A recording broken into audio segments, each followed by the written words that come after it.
Our guys are excited about a big home matchup with Tennessee, and they're bringing. Josh has done a tremendous job. A great team in here, a very experienced team. A bunch of guys who've played in a lot of football games, a lot of SEC football games. We're excited about Sanford Stadium and the environment that's going to be created, and work in progress, getting ready, preparing for our Wednesday practice. Coach will begin with Jimmy Hines of the Sports Animal in Knoxville. Kirby, first off, what makes Tennessee's up-tempo offense tough to defend? Do they create communication issues, mismatches? Do they tire the defense out? What makes that offense so tough? All of those things. They do a good job of everything you just mentioned. I mean, matchups, tempo. I mean, it's a combination, right? It's not just one thing. It's good football players playing on space and physical and fast. And also, what impresses you most about Hendon Hooker? Probably his composure and poise. He's got great composure and poise in the pocket. Thank you. Next, we'll go to Dennis Dodd of CBS Sports. Kirby, you weren't exactly turning it around when you got to Georgia, but what was the difference between going from 8-5 to a playoff in 17 to somebody trying to do that now?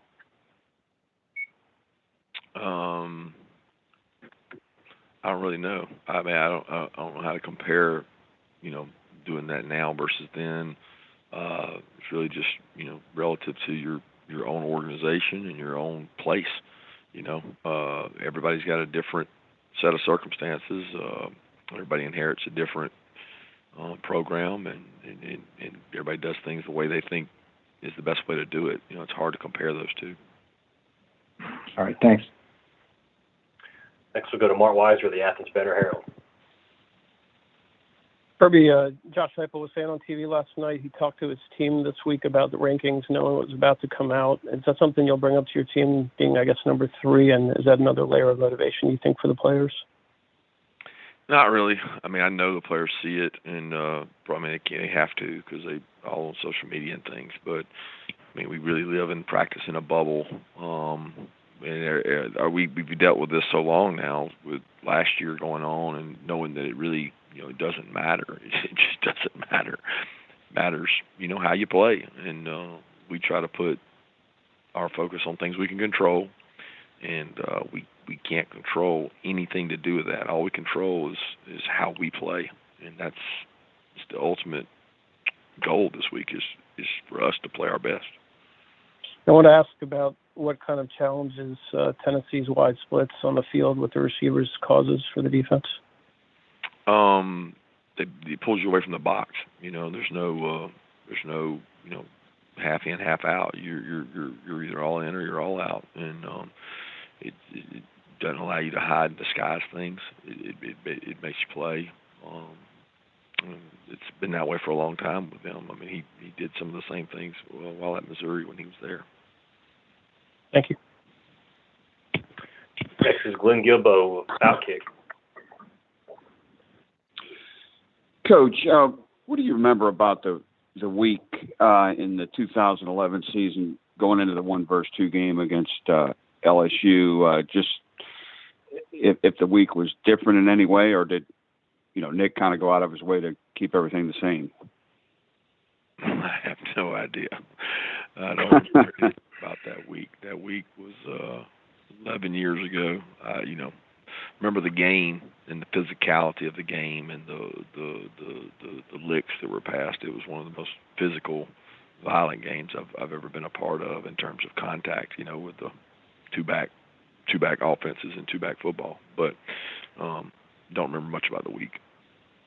Well, that's better anyway. Appreciate it. Next is Mike Griffith of the AJC.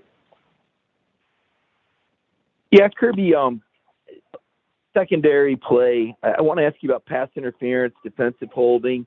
How subjective is that? Is it comparable to an umpire strike zone? And do you adjust your play calls and coverages based on maybe how the game's being called in the defensive backfield? No, I think in the SEC our guys do a tremendous job of being consistent. while we sit around and work on football, they get graded. They get tape sent to them. They watch countless number of plays, and they try to look for consistency in evaluation. And they have a superior. They got McDade down there in Birmingham that sends them tapes and coaches them, and they spend all their off season doing it. And it's nobody's perfect. I certainly would agree there, but I don't know if I'd use the word subjective, because they're all held to a standard, and they all have to evaluate it and watch it, and each play they get reviewed on. So I think our conference does a good job of that, and may not like every call, but they do a good job of telling you why they called it and why they didn't. Following up on that, Kirby, last year you guys lost Adam Anderson, your sacks leader, in a game after Florida. This year you lose this year's sacks leader, Nolan Smith. The same guy steps in, Robert Beal. Can you just talk about Robert's talents and how important it is to have an experienced veteran like that can fill a spot or make plays there? Yeah, Robert's been tremendous. He's gotten a lot better. It seems like he's been here forever. His toughness always shows through. He's really great, consistent worker. And really, I mean, this year he's played a lot of snaps already. So I mean, it's not like he's new to it. He's stepped up and ready to play. And last year he played quite a few snaps, but this year he's played a lot more. Next is Dan Legge of Dog Post. Hey, Kirby, I wanted to ask about, it seems like when Tennessee sometimes has these big plays, there's confusion in the secondary for the opposition. Are they doing that with scheme, or folks just getting busted plays? What's happening on those big plays for the Vols?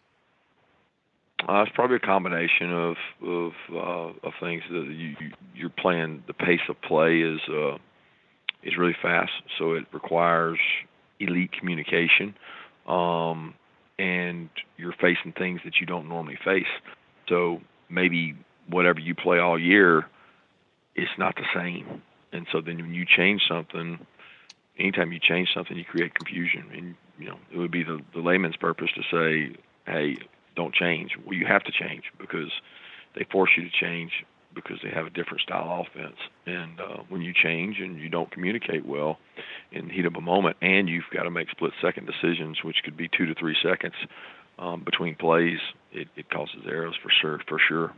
And real quick on top of that, are you worried about crowd noise for communication for y'all on defense? I mean, it's going to be – I mean, if the crowd's that way on offense for Tennessee, y'all going to be trying to do the same thing defensively. How's that going to work? Well, it's like that every home game. So, I mean, I guess you could say, oh, well, this one will be louder, but when you can't hear, you can't hear. So we've played in games, and we pump crowd noise in for the defense every day, all year, because we know we're going to play at home and we know we're going to play on the road. So we try to force communication year-round, and even in walkthroughs, just to get used to communicating without verbal. Next is Jake Rowe of Dogs HQ.